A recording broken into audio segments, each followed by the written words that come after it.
खर तर पुस्तक ज्यांनी वाचलेलं असेल त्यांना माहिती असेल की मी बऱ्याच भाषा बोलतो वगैरे, पण आज मला कुठलीच भाषा सुचत नाही. आणि त्यातल्या त्यात गेल्या 10 वर्षापासून मी JNU मध्ये फ्रेंच तत्वज्ञान शिकवतोय. आणि जरी मी पुस्तक मराठीत लिहिलेलं आहे, पण बोलताना ती सहजता येत नाही आता तरी, म्हणजे सराव नाही. आणि त्यातल्या त्यात मराठी ही माझी मातृभाषेसारखीच आहे, जरी मातृभाषा नसली तरी. इथं अहिराणी किती लोकांना समजते माहित नाही. तर खरंच माझ्यासाठी फार सन्मानाची गोष्ट आहे की ज्यांचे विचार माझ्यासाठी प्रेरणा स्रोत आहेत, शाहू फुले आंबेडकर, त्या विचाराच्या विद्यापीठात मला आमंत्रण मिळालं. खरं तर अमोल यांनी बऱ्याचदा मला सांगितलं होतं, आणि जेव्हा विद्यार्थी सांगतात तेव्हा तर मी होकारच देतो, नाकार देतच नाहीत. आणि ह्या वेळेस म्हटलं, जरी माझी आता इथून कार्यक्रमानंतर 40गावला जायचंय मला, पण म्हटलं आपण कार्यक्रम करूया. आणि म्हणून मी लोकेश आणि अमोल यांना सांगितलं की जेवढे आपले परिवर्तनवादी विद्यार्थी आहे किंवा परिवर्तन होऊ शकतं असे पण विद्यार्थी आहेत जे होपलेस आहेत, त्यांच्यासाठी, कारण ही अशी जी बैठक आहेत, कारण बैठकांचा पण क्रिटिक आहे माझ्या पुस्तकांमध्ये. बैठक वेगवेगळ्या पद्धतीच्या बैठका लागतात ना, आणि ही चिकित्सक आणि कारण काही बैठका आपल्याला दैववादी बनवतात आणि काही बैठका आपल्याला प्रयत्नवादी बनवतात. तर आपण ज्यांच्या बिलकुल at his feet we are sitting, आणि त्यांचा उल्लेख येतो की 5वी-6वी मध्ये आम्हाला धडा होता, विद्यार्थ्यांनो जागृत व्हा.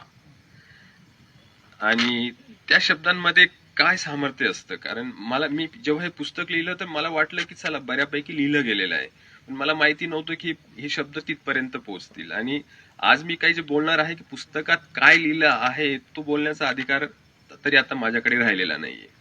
कारण त्याचा अर्थ असा होईल की I would institute myself as a kind of meta authority to the text. म्हणजे ते कंट्रोलिंग ऑथॉरिटी माझा बनण्याचा आता कुठलाही मला त्याच्यात आवड नाही. कारण ते की नाही मला हेच म्हणायचं होतं, तेच म्हणायचं होतं. कारण काय लिहिलेलं आहे, रीडर जो असतो, वाचक जो असतो, तो सॉव्हरीन असतो. त्याच्या किंवा तिच्या आकलन शक्तीप्रमाणे किंवा जीवन अनुभवानुसार काहीतरी सापडेल. आणि मी असं कुठेच दावा केलेला नाही की मी याच्या वतीने लिहिलं आहे की त्याच्या वतीने लिहिलं आहे की ह्या जातीच्या वतीने लिहिलं आहे की त्या जातीच्या वतीने. आणि हे लिहिण्याचा अजिबात कुठलाही असा निर्णय किंवा असं ठरवलेलं नव्हतं. हा एक अपघात आहे, आणि तो कोविडमुळे तो अपघात झालेला आहे. असं 1.5 वर्षापूर्वी मी हो खरं सांगतो, तो अपघात असा झालेला आहे की त्यातल्या त्यात मराठीचा माझा गेल्या 20 वर्षापासून संपर्क नव्हता. 20 वर्षापूर्वी मी महाराष्ट्र सोडलेला आहे. आणि माझ्या फेसबुकवरती काही 1200-1300 काहीतरी आमचे मित्र होते, ते पण सगळे नॉन मराठी, बऱ्यापैकी नॉन मराठीच होते. कारण फेसबुक मी सुरुवात केली 2006 मध्ये, तोपर्यंत मी बाहेर होतो, JNU मध्ये होतो. त्याच्यानंतर काही मराठी तसं माझं मी असं एवढा रिजनलिझम नाही माझ्याकडे तेवढं. मी JNU मध्ये असताना पण असं मराठी भेटलं म्हणजे मराठी बोलायचं असं काही नव्हतं माझ्याकडे. तर ते JNU वरती जे आक्रमण सुरू झालं गेल्या 5-6 वर्षापासून, मग आम्हाला सगळ्या प्राध्यापकांना, विद्यार्थ्यांना जसं शक्य असेल तसं आपली बाजू मांडावी लागेल हे आम्हाला लक्षात आलं. आणि कितीही इंग्रजीत बाजू मांडली तर इंग्रजी समजणारे किती आहेत आपल्या भारतात. तर आपल्याला खरंच पॉलिटिकल ज्या पद्धतीने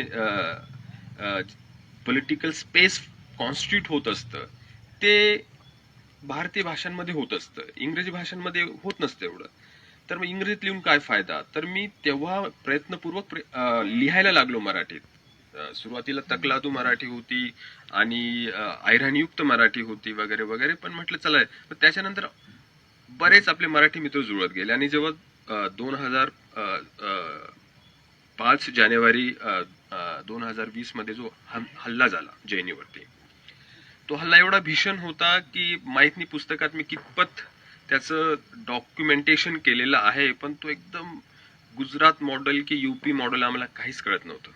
कारण ते it's like delivering the campus to kind of genocide. पूर्ण प्लॅनिंग होतं, आणि तो फसलं त्यांचं प्लॅनिंग. कारण ज्या पद्धतीने पूर्ण देशात आणि जगात पण ते प्रतिसाद उमटले, कारण सगळ्यांनी SOS चे मेसेजेस जे पाठवले होते, आणि त्याच दरम्यान मी तो एक व्हिडिओ पाठवला होता जो मॅक्स महाराष्ट्राने अपलोड केला. त्याच्यानंतर माझे फेसबुकवरती 1200चे डायरेक्ट 7-8 हजार झाले. एकाच दिवसात. म्हटलं अरे हे तर जास्त झाले. आणि मग तेव्हा मी मराठीत मग मी व्यक्त व्हायला लागलो. Then I I I understood the logic. कारण आपल्याला बरेच सांगतात की हा सोशल मीडियामध्ये पडू नये, पण that is also part of our space. ते म्हणजे सोशल मीडिया हे व्हर्च्युअल आहे, आणि व्हर्च्युअल रिअल असं कोण डिसाईड करणार आहे? रिअल काय?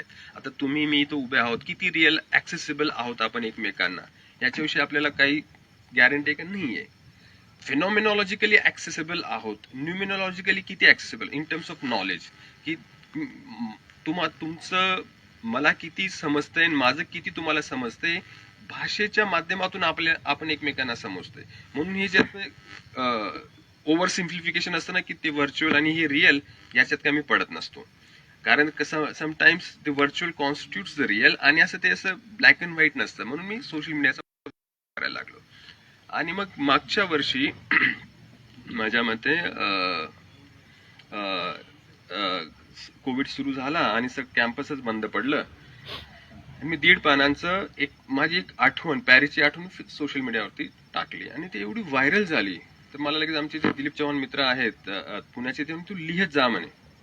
म्हटलं का? तू लिहत जा म्हणे. मग मी सुरुवातीला लिहायला लागलो, ते बरंच व्हायरल झालं त्या आठवणी. आणि जी पहिलं जे 1.5 पेज आहे, 1.5 पान आहे, ते 248 पान नंबरवरती आता दिसेल. ते म्हणजे आपण पुस्तक कसं लिहितो असं ठरवून लिहिलं नव्हतं. याचा तो एक पुरावा आहे की ते नंतर मी जेव्हा रिऑर्गनाइज करायला लागलो की हा आता हे पुस्तक होतंय, आणि मी सगळं सोशल मीडियावरती मी रिलीज करत होतो, सगळेच पानं रिलीज करत होतो. जवळपास 70-80 पेजेस मी रिलीज सुद्धा केली होती. तेव्हा मग एकामागून एक प्रकाशक मला फोन करायला लागले की आम्हाला पब्लिश करायचंय वगैरे, आधी मनोविकासवाले वगैरे, आणि मग लोकवाङ्मयवाल्यांनी पण प्रस्ताव पाठवला. म्हटलं अरे हे तर सिरियस लोक आहेत, मग काहीतरी असेलच पुस्तकात. ठीक आहे, असे छोटे मोठे जे पब्लिशर अप्रोच करतात तर समजू शकतो आपण. म्हटलं काहीतरी सिरियस आहे. पण त्यांनी विनंती केली की आता तुम्ही सोशल मीडियावरती टाकू नका, मग आम्ही काय कमवणार. म्हणजे मग मी ते बंद केलं. तर ते असं ते माझे टीचर जे पुस्तकात दिसतात दिलीप चव्हाण, ते आहे की ज्यांनी ते लिहून घेतलेले माझ्याकडून. ते म्हणजे आधी तर मला माझ्या रस्व दीर्घविषयी अजिबात आत्मविश्वास नव्हता, कारण मराठीचा म्हणजे सराव नव्हता. आणि 2099 पासून मराठीचं वाचन बंद पडलेलं होतं. आणि त्यातल्या त्यात जे कॅनन्स असतात मराठी सांस्कृतिक विश्वाचे वगैरे, ते कॅनन्स मला माहीत नव्हते की कोण काय लिहितं आहे, आणि वेगवेगळ्या फ्रेम्स, कुठल्या फ्रेम्स, मला काही संबंध नव्हता. म्हणून मला आता कोणी विचारतो तुम्ही हे वाचलेले का, ते वाचलेले का, खरं सांगतो मी वाचलेलं नाहीये, आणि आता वाचायला सुरुवात केलेली. पण जे ते सांगतात हे वाचले की ते वाचलेलं नाही, याचा अर्थ नाही की मराठीत काहीच वाचलेलं नाही.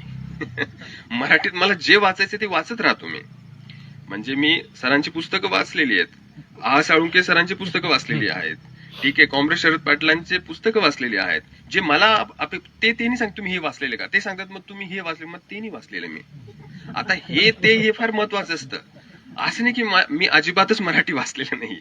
हा, मग ते एक कारण होतं. आणि एक माझ्या डोक्यात होतं की आपल्याला लिहावंच लागेल ह्याविषयी, कारण सगळे आपण भारतासारख्या विषमतावादी समाजातून जेव्हा आपण येत असतो, आणि शिक्षणामुळे थोडीफार social mobility, upward social mobility आपल्या सगळ्यांचीच असते. म्हणजे आपला प्रारंभ बिंदू आणि अरायव्हल पॉइंट जो असतो तो वेगळाच असतो. तर माझी जी सोशल मोबिलिटी म्हणूया, की माझा जो प्रारंभ बिंदू, मी हे आत्मचरित्र, आत्मकथन हा शब्दच मानत नाही. पहिली गोष्ट तर यांच्या समोर उभं राहून आत्म्याची गोष्ट करेल तर अजून मग म्हणजे कशाला इन्व्हाइट केलंय ना. म्हणजे त्यातलं आत्मा आणि आत्माच्या अवतीला आहे, या देहाने काही भोगलेला आहे. भोगणे हा शब्द फार मजेशीर आहे मराठीत ना. तो म्हणजे Joy at the same time suffering. पण त्याच्या काही फ्लॅशेस आहेत, काही आठवणी आहेत, त्या अडकलेल्या असतात, आणि त्या परत परत रिपीट होत असतात आपल्या डोक्यात. म्हणजे जेव्हा तुम्ही स्लॅकन होतो तुमचा माइंड, आणि तेव्हा मग ऑल ऑफ सडन अचानक काहीतरी 10वीची आठवण येते, कधीतरी एकदम लहानपणाची त्या फ्रेम्स अडकलेल्या असतात. आणि त्या फ्रेम्स का अडकलेल्या आहेत आणि इतर फ्रेम्स का आपल्याला आठवत नाहीत, हा वेगळा विषय आहे, हा संशोधनाचा विषय. म्हणजे की कथा म्हणजे आत्म्याची कथा किंवा देहाची कथा, असं म्हणजे असं वाटतं की जसं की आपल्याला क्रोनोलॉजिकली सगळंच माहिती आहे. काही आपले सिलेक्टिव्ह असतो, ते सिलेक्टिव्ह का असतो ते आपण ते क्रिटिक करायला पाहिजे. म्हणून हे आत्मकथन वगैरे मी समजत नाही. हे एक माझा जो शैक्षणिक प्रवास आहे, ज्याला आपण सोशॉलॉजीमध्ये सोशल मोबिलिटी म्हणतो किंवा अपवर्ड सोशल मोबिलिटी म्हणतो, त्याला समजण्याचा प्रयत्न केलेला आहे की त्याच्यात अनकॉन्शियस काय आणि कॉन्शियस काय, की मी तो जो मार्ग निवडला तो असाच का निवडला. मी जेव्हा डीएड ला जाऊ शकत होतो तर डीएड का नाकारलं मी, कारण त्या काळी डीएड म्हणजे मास्तर होईल गया, पैसा कमाई राहणार. आणि जरी माझी परिस्थिती अशी होती तरी मी डीएड केलं नाही. माझे मित्र डीएड ला गेले आणि ते फार त्यांना 20 वर्षापूर्वीच नोकऱ्या वगैरे लागल्या आणि एवढे एवढे पोरं आहेत त्यांना. आणि ती महत्वाची गोष्ट, मी शिकत राहिलो आणि मला जेएनयू मध्ये नोकरी लागली 2011 मध्ये. आणि मी माझ्या गावी फार क्वचितच जातो, छोटस गाव आहे धुळ्याजवळ. आणि जेव्हा मी 2014 किंवा 15 मध्ये गेलो असेल तर आमच्या मग कार भाऊ काय कर राय ना, म्हटलं याला काय सांगू, जेएनयू मध्ये प्राध्यापक वगैरे. म्हटलं हा शिकाडच म्हणे, एवढा शिक ना आणि मास्टरच व्हाय ना. त्यांच्या दृष्टीने मग तू 20 वर्षापूर्वी जे आधीचे मास्टर होत आहेत, मग तेव्हाच का मास्टर झाला नाही तू. पण वेगवेगळे जे शिक्षणाविषयी आपली अंडरस्टँडिंग काय आहे, आणि हे सगळं म्हटलं आपण पुस्तकात मांडायला पाहिजे. आणि जो सेल्फ मेड वगैरे जे असं असतात ना, ते माझा विश्वास नाहीये.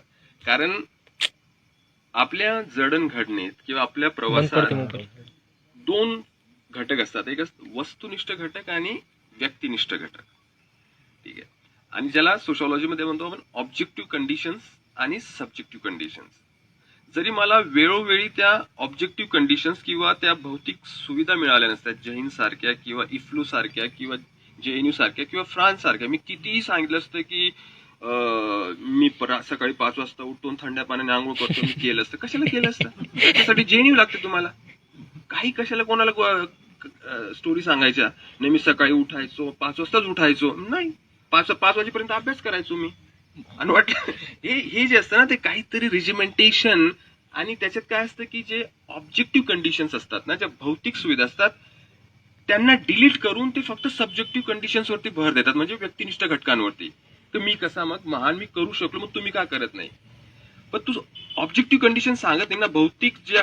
जे भौतिक घटक आहेत किंवा जे वस्तुनिष्ठ घटक आहेत, की तुझे बॅकग्राऊंड काय आहे, तुला किती कोणी मदत केली, तुझी आर्थिक परिस्थिती काय, तुझी सामाजिक परिस्थिती काय, पार्श्वभूमी काय, ही सगळी वजाबाकी करून सांगतो मी फार महान. सर, आपला महत्वाचा मुद्दा आहे की हे सगळे सोशल, कल्चरल, इंटलेक्च्युअल, फिनान्शियल, हे वेगवेगळे जे कॅपिटल असतात, ते भांडवल असतात, ते जर नसतील तर फक्त व्यक्तिनिष्ठ घटकांना पुढे करून ती लबाडी आहे ना, ते सत्य नाहीये. आणि हे बऱ्यापैकी आत्मकथनामध्ये काय असतं की आपण ते सिनेमॅटोग्राफीमध्ये ती टेक्निक वापरतो ना, जम्प कट शॉट असतो, की आपल्याला नारद मुनी डोंगराच्या खाली दिसतो, ऑल ऑफ सडन तो वरती दिसतो. आपल्याला वाटतं अरे चालत गेला ना, डायरेक्ट कसं काय तिथेच गेला. आणि हे नरेटिव्ह मध्ये जिथं फक्त सेल्फ ग्लोरिफिकेशन असतं, तिथं काय करतात की जी डोंगराच्या पायथ्याची एक फ्रेम घेतात आणि शिखरावरची एक फ्रेम घेतात आणि ती कलॅप्स करतात. आणि मधली जी प्रोसेस आहे, बाबा तिथपर्यंत कसं काय पोहोचला, आम्हाला ते उलगडून सांग ना. आणि त्याच्यात मग कळेल की काय किती हा प्रामाणिकपणे सांगतोय की नाही सांगतोय. पण काय आपल्याला काय असतं की हे जम्प शॉट, हे जे जम्प कट करून जो एक मॅजिक क्रिएट होतो, त्याच्याने एक आपण इम्प्रेस करू शकतो लोकांना. पण त्याच्याने तुमचं काहीच फायदा होत नाही त्याच्यात. कारण जी प्रोसेस आहे, पूर्ण प्रोसेस, की चालत गेलो आणि तिथं मला तहान लागले, कोणीतरी पाणी दिलं मला, तो कोणीतरी पण महत्वाचं आहे. पुढे गेलो, तिथं काही झाडं होती आणि तिथं सावलीखाली बसलो. ते म्हणजे हे सगळे जे घटक आहेत, ते जेव्हा आपण उलगडून सांगू तेव्हा आपल्याला कळेल की अरे हा प्रवासामध्येही एवढे घटक असतात. आणि काही घटक जाणीवपूर्वक आपल्या मार्गातून काढून घेतलेले असतात आणि काही लोकांना जास्त दिलेले असतात. त्याच्यामुळे कितीही व्यक्तिनिष्ठ घटक आपल्याकडे असतील आणि वस्तुनिष्ठ सुविधा नसतील, जसं जेएनयू मध्ये आम्हाला जे इंटरनॅशनल स्टँडर्डचे जे इन्फ्रास्ट्रक्चर आहे, किंवा ज्या आधारावरती फेलोशिप घेऊन इंग्लंड, फ्रान्समध्ये ज्या युनिव्हर्सिटीज आहेत, त्याच्यामुळे माझी जी जडणघडण झालेली आहे किंवा जी माझी वैचारिक आज जी पण माझी जडणघडण आहे, ती त्याच्यामुळे पण आहे. याचा अर्थ असं नाही की माझे व्यक्तिनिष्ठ घटक आहेत आणि दिसतात लोकांना, त्याचं कौतुक करतीलच ते. मला ते फक्त असं वेगळ्या पद्धतीने सांगण्याची काय गरज आहे ना. पण हे जास्त करून आत्मकथनामध्ये काय असतं की हे जे ऑब्जेक्टिव्ह कंडिशन्स असतात, की ज्याला मी वस्तुनिष्ठ फॅक्टर्स म्हणतो, कंडिशन्स म्हणतो, ते वजा करतात. कारण का करतात? कारण त्या जरी मांडल्या तर मग व्यवस्था तुम्हाला परत परत शाबासकी देणार नाही आणि अवॉर्ड देणार नाही, आहे ना. कारण ऑब्जेक्टिव्ह कंडिशन्स कडे बोट दाखवला तो व्यवस्थेकडे बोट दाखवला जातो.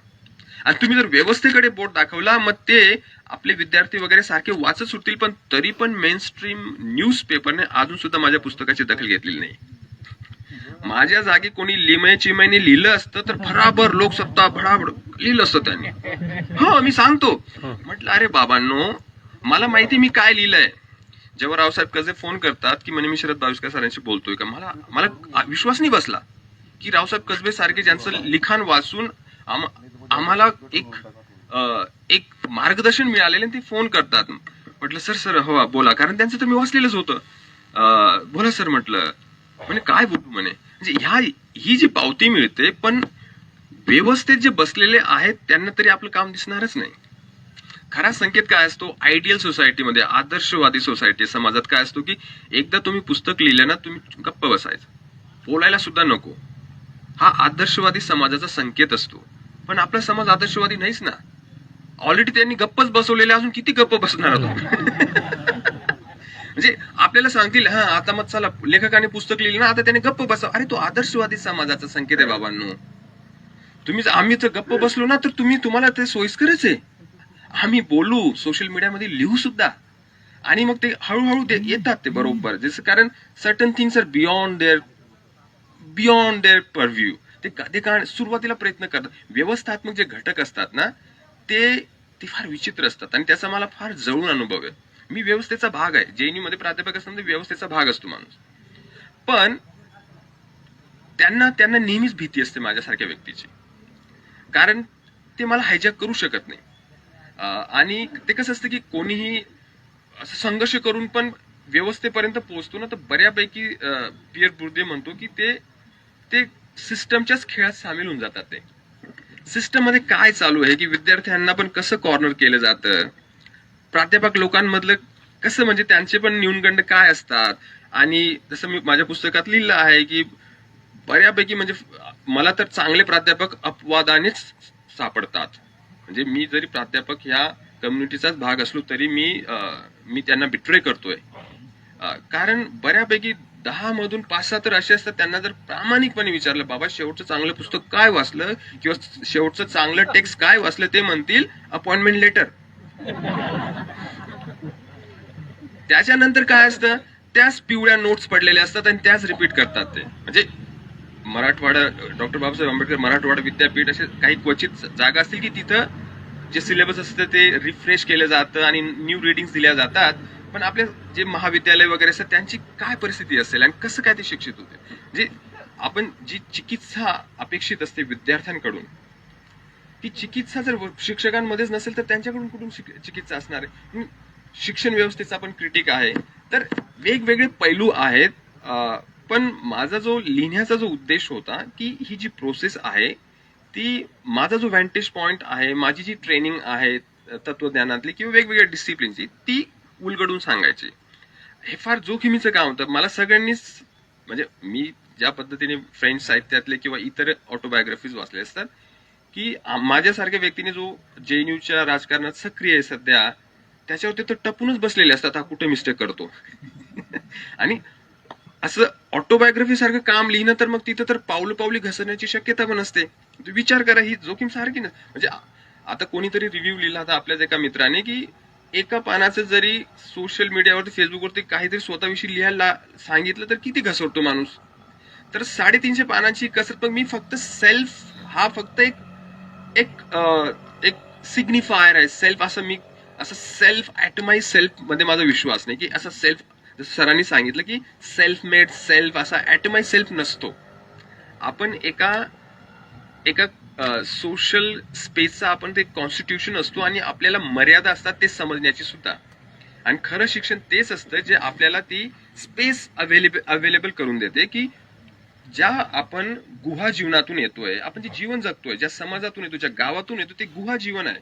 म्हणजे केव, जी प्लेटोच्या तत्वज्ञानात आपण म्हणतो ना की आपल्याला कळत नाही की याच्यात वास्तव काय आहे, कारण ते एव्हर चेंजिंग आहे आणि बऱ्याच गोष्टी आपल्याला दिसू दिल्या जात नाही. आणि त्या गुहेच्या बाहेर येऊन मग आपल्याला सूर्य दिसतो. अरे हा, मग सगळे सूर्य पाहिलेला माणूस नसतात ना. पण सूर्य जर पाहिला तर फक्त आपण सूर्याचाच आनंद घेत बसू नये, परत गुहेत शिरायला पाहिजे. जे कारण गुहेच्या बाहेर जीवन जे प्लेटोने पण इन्स्टिट्यूट केलेलं आहे किंवा आपल्या ब्राह्मनिझम मध्ये आहे ते नसतंच. काय असतं ते गुहा जीवन हे वास्तव आहे, फक्त आपल्याला समजत नाही. याचा अर्थ नाही की ते मिथ्या आहे, ते समजत नाही कारण ते क्लिष्ट आहे, कारण ते हिस्टॉरिकली कॉन्स्टिट्यूटेड आहे, कारण ते ओपेक आहे, ते पारदर्शी नाही. असं सोशल फॅक्ट्स किंवा ह्युमन काहीतरी वेगळंच विश्व आपण आहे ते आहे आणि आपण त्याच्यासाठी जगायचं आणि हे मिथ्या आहे. हे जे बैठका सांगतात ना, मी त्या दृष्टीने मी तो जो प्रॉब्लेमॅटिक आहे की ह्या जीवनाच्या पलीकडे जीवन हे मी तो मला समजत नाही पण समजण्याचा प्रयत्न करायला पाहिजे. म्हणजे आपण जेव्हा गुहेच्या बाहेर शिक्षणाच्या मदतीने जातो, कारण शिक्षण दोन प्रकारचं असतं. एक असतं की गुहेत वेगवेगळे कप्पे असतात आणि त्या कप्प्यातच काहीतरी आपल्याला काम दिलेलं असतं आणि ते काम करण्यासाठी जे कौशल्य लागतं ते पण शिक्षणच असतं, ते गुहेच्या आतच चालतं. पण गुहेच्या बाहेर पडण्यासाठी जे शिक्षण लागतं ते मुक्तिदायी शिक्षण असतं. पण बाहेर पडलं म्हणजे बाहेरच राहू नये. नाही मला आहे ना हे जे लोक मासेस आवडत नाही वगैरे, मग काय फायदा तुमचं शिकून. बाबासाहेबांनी एवढं शिक्षण घेतलं, त्यांनी परत काय एंट्री केली गुहेत, कारण ते वास्तव आहे. गुहा हे मिथ्या नसून किंवा इरियल नसून ते वास्तव आहे. काही प्लॅटॉनिक विश्व नाही की तिथं एव्हरीथिंग इज ऍब्सोल्युटली ट्रू. हे जे आहे हे वास्तव आहे, पण ते समजत नाही, समजणार नाही कम्प्लिटली, पण तरी रिलेटिव्ह अंडरस्टँडिंग असेलच आपल्याला.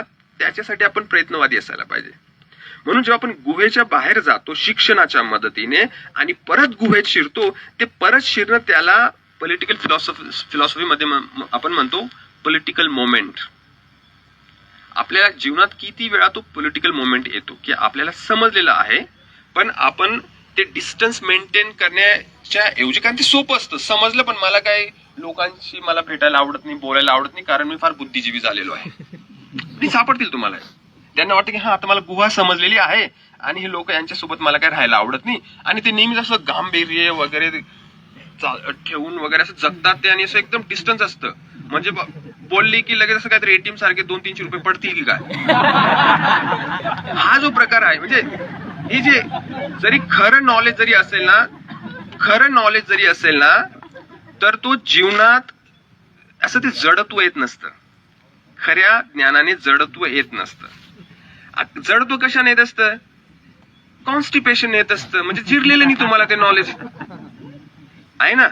जर जिरलेलं नसेल तर तुम्हाला जडत्व येतं. म्हणजे व्यवस्थित ते डायजेस्ट करा अगोदर, काय वाचलेलं आहे तुम्ही आकलन काय आहे ना. म्हणून आता मी ज्या पद्धतीने जेएनयू मध्ये वावरतो, कधी कधी बरेचदा असे, आता 2-3 महिन्यापूर्वीचीच गोष्ट आहे, आपला मराठी विद्यार्थी कुणाकडून तरी फोन नंबर घेऊन आला असेल मला भेटायला. माझ्यावरती सोशल मीडियावरती पण नसेल तो. मी ऑफिसमध्ये काम करत होतो आणि त्याने नॉक केलं आणि मी थोडस काम करतो, म्हटलं कम इन, आणि तो बसला. यांनी 1 मिनिटात काम संपून म्हणा येस, आणि तो मला म्हणतो की I want to meet doctor Sharad Baviskar. आता त्याने डोक्यात एक वेगळी कल्पना, त्याच्यावरती जास्त आपल्याला फोकस असतो. म्हणून जे गुहेतून एकदा जर बाहेर गेलं आणि खरं आकलन झालं, शिरताना किंवा त्या पॉलिटिकल मोमेंट अनुभवताना कुठलाही त्रास होत नाही, हे माझं मत आहे. हे पॉलिटिकल फिलॉसॉफी मधून येणारा माझा इन्साइट आहे. मला लोकांची भीती वाटत नाही किंवा मी कसा वागतोय, कसा बोलतोय आणि त्याच्यामुळे कशाला कोण काय जज करतील, हे आहे. जी इन्सिक्युरिटीज येत असतात ना, ती ज्ञानापोटी येत नसते, ती काहीतरी आळसापोटी येत असतात. आपण आळशी आहोत आणि आपण वाचत नाही, कारण ते पण ह्युमन बिंग्स आहेत. आणि खऱ्या ज्ञानाचा जो आधार असतो तो म्हणजे परत जे फॅक्ट्स असतात त्यांच्याशी परत भिडणं, wrestling with the same political social cultural facts rather than staying away from them. That's very easy. हे फार सोपं असतं की टू स्टे अवे, ज्याला आपण आर्मचेअर इंटेलेक्च्युअल म्हणतो. आपण खुर्चीत बसून इंग्रजीत काहीतरी स्पेक्युलेटिव्ह, काहीतरी ज्याच्या काही ग्राउंडेड नसतं, ऑर्गॅनिक नसतं, काहीतरी इंडियन एक्सप्रेस मध्ये लिहित जाणं रोज.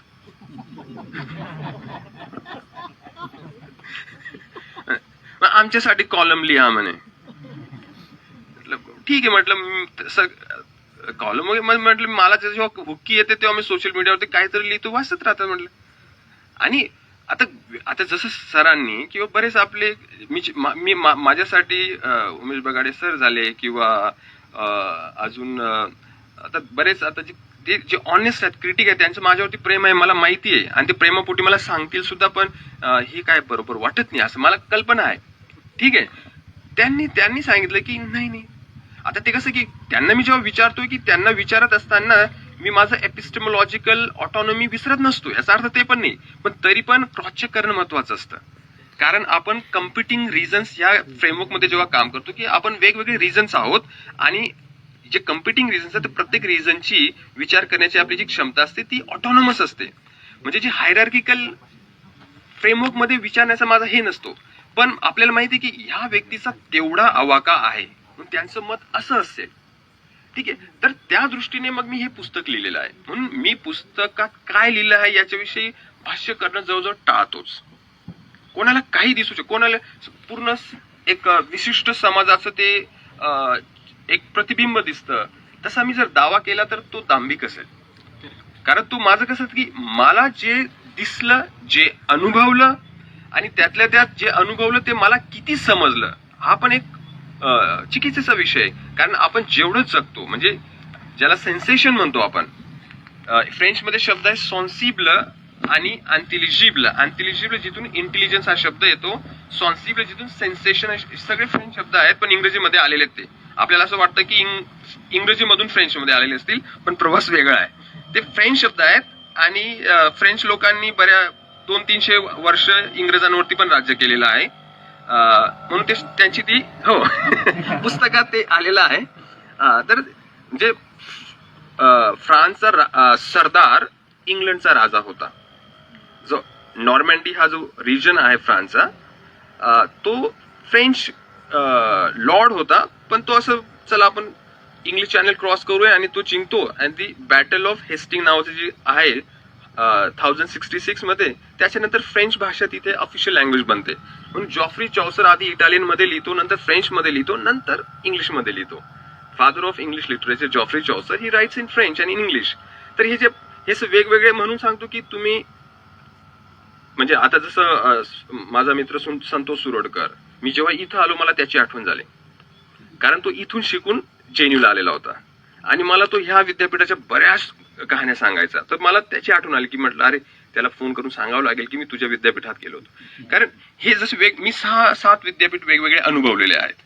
म्हणून आपल्याला कसं असतं की जसे आपण ऑर्बिटल मुवमेंट असते की एका जागेवरती जगण्याची, गोल गोल गोल गोल, ती त्या ऑर्बिट मधून बाहेर पडण्याची पण आपल्या ती क्षमता शिक्षणाने येते, आणि त्या मुक्तिदायी शिक्षणाने येते. आणि फक्त त्या ऑर्बिट मध्ये फसणं, म्हणजे वर्तुळाकार गती जी माझ्या पुस्तकात म्हणतो मी, ते आपण फक्त काहीतरी कौशल्य अवगत करत आहोत, आणि दॅट्स ऑल. बट जरी आपल्याला ते परत ऑर्बिट तोडायची आहे, त्याला एस्केप वेलॉसिटी म्हणतो आपण. एक असते की एक ऑर्बिटल वेलॉसिटी असते की ती तुम्हाला गतीची गरज असते, तर आपण इथं एक डिग्री कंप्लीट करत असताना ती प्रामाणिकपणे करावी लागते आपल्याला. सोबतच आपला विचार असतो की इथून बाहेर कसं पडावं. म्हणजे ज्याला वाटतं की मन गाव महान, त्याला बाहेर पडण्याची गरजच नाही. हे जे असतं ना की म्हणजे आमनं गाव म्हणजे भारी, आमनं गाव भारी रायतटे.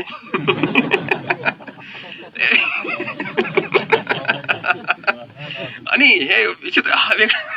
म्हणून आपल्याला गावापासून बाहेर पडायचंय, शहराकडे जायचंय, शहरातून त्यातल्या त्यात वेगवेगळे शहर आणि भारताबाहेर पडायचंय. तर आपली जी स्पॉन्टेनियस एपिस्टेमॉलॉजी असते ना, ती रिगरस एपिस्टेमॉलॉजी बनत जाते. कारण आपण सगळे जसं बगाडे सर तुम्हाला शिकवत असतील मेथोडॉलॉजी वगैरे, तर तुम्ही रिसर्च करत असताना तो जो प्रायमरी सोर्सेसला किती रिगरसली तुम्ही एक्झामिन करतात, आहे की नाही. पण जीवनाचे जे ऍस्पेक्ट्स आहेत ते पण प्रायमरी सोर्सेसच आहेत ना. चालू नाही सर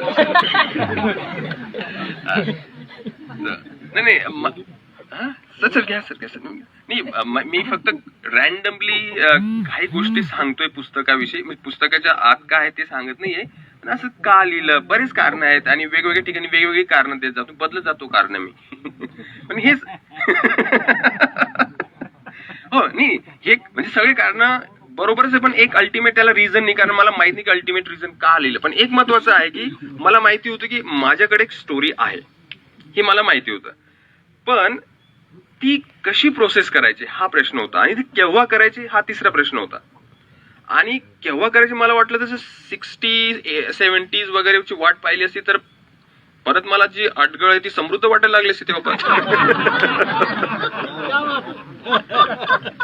म्हटलं आता तरी ती मला समृद्ध वाटत नाही, आता लिहून काढावं. तर मग ती झालं, आणि माझ्यामध्ये जे काही मला नोन रिझन असतील, काही अननोन असतील, ठीक आहे, म्हणजे असे वेगवेगळे रिझन्स आहेत. आता त्यांना आता लोकांना कळतं की हा व्यक्ती धुळ्यातूनच आहे, सगळे स्पष्टीकरण आलेले आहेत तिथं, आता मुंबईचे की पुण्याचे. आता आपण थोडे इंटरॅक्शन करूया. मी इथंच थांबतो, आणि सगळ्यांचे मनापासून आभार. फार मला आनंद झाला. मला म्हणजे मला प्रवास करणं म्हणजे फारच जड जातं, कारण मला पाठीचा त्रास असल्यामुळे मग थकवा वगैरे येतो.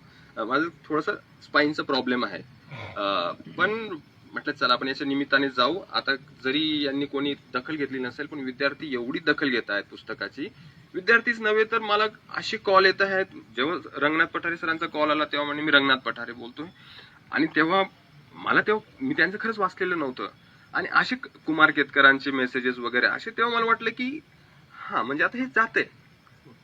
हा, तर मला हे माहिती होतं की आता मी JNU मध्ये राहतो आणि पुस्तक इथं आहे, पण जे मित्र किंवा जे माझ्या वैचारिक फ्रेमवर्क मध्ये मला दिसतात, मला माहिती की ते पुस्तक पोचवतील. मग ही व्यवस्था काही करो न करू मला काही घेणं देणं नाही. पण कारण काय असतं की जी व्यवस्था असते ना, ती व्यवस्था फार कॉन्स्टिपेटेड असते.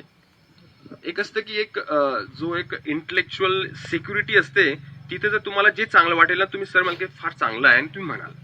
आणि दुसरं जे स्पॉन्टेनियस, ज्याला फ्रेंचमध्ये पॉप्युलर ओपिनियन म्हणतो, ते पण तेवढं स्पॉन्टेनियस असतं. त्यांचं पण काय असं मोजमाप करून ते जगणारे नसतात. म्हणून माझा विश्वास ते जे जेन्युअनली इंटेलेक्च्युअल्स आहेत आणि जे स्पॉन्टेनियस वाचक आहेत, या दोन घटकांवरती माझा विश्वास होता. मध्ये जे कॉन्स्टिपेटेड असं ना की अरे याच्या पुस्तकाचं जर कौतुक केलं तर मग पुढे चाललं जाईल, मागे चाललं जाईल, त्याच्यातच पडलं.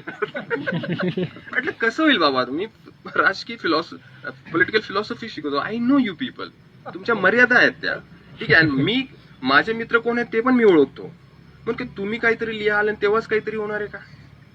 आणि जर कितीही कोणी काही लिहिलं तर पुस्तकातच काही नसेल, कोण घेणार आहे ते? आणि ते लिहिलं कशासाठी, तो पण एक मुद्दा आहे. तर मला काय की ही JNU मध्ये मी जे 17 वर्ष जगलेलो आहे, वेगवेगळे JNU पाहिलेलं आहे मी, आणि ज्याचे मी 3 वेगवेगळे इमेजेस तयार केलेले आहेत. की एक जे एज्युकेशन जे इन्स्ट्रुमेंट ऑफ सोशल जस्टिस असू शकतं ना, असतंच, एज्युकेशनच असतं. दुसरं जे असं शॉक थेरपीने किंवा just changing your material conditions, की तुम्ही तुमचा सोशल चेंज होईल, मर्यादा असतात. आणि बरेच जे एक्सपेरिमेंट झालेले सोव्हिएत युनियन वगैरे ते आपल्या लक्षात आले. पण education, when you know, first of all one should be aware of the fact that we are changed. ते रिअलायझेशन होणं महत्वाचं आहे की आपण साखळदंडांमध्ये आपण जखडलेलो आहोत. आणि होत नाही ते, त्यांना वाटतं की आमनं गाव भारी, अरे साखळदंड आहे तिथं आणि आमनं गाव भारी.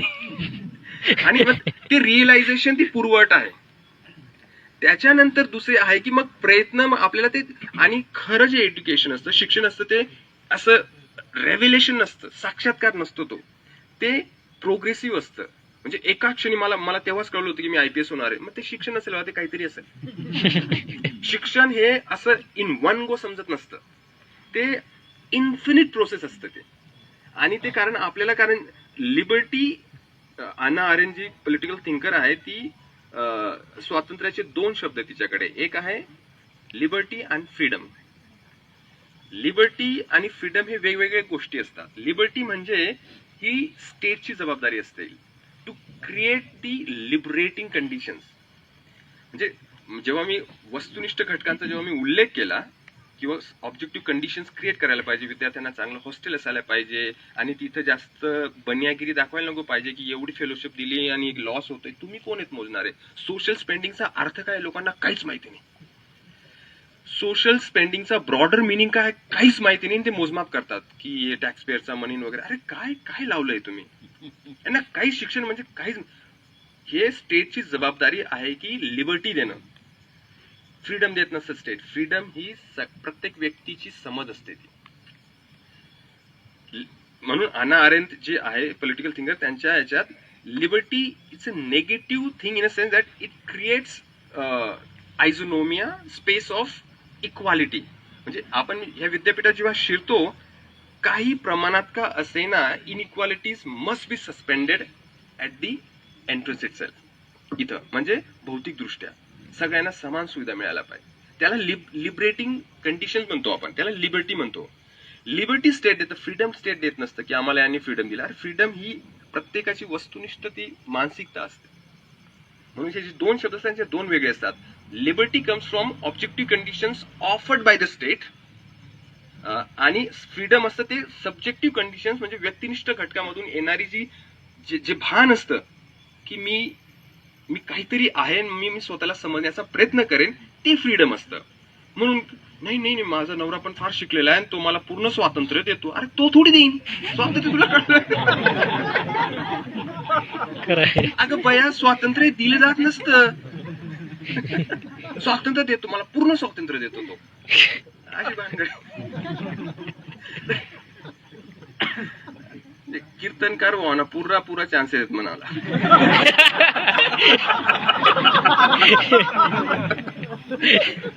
का सर?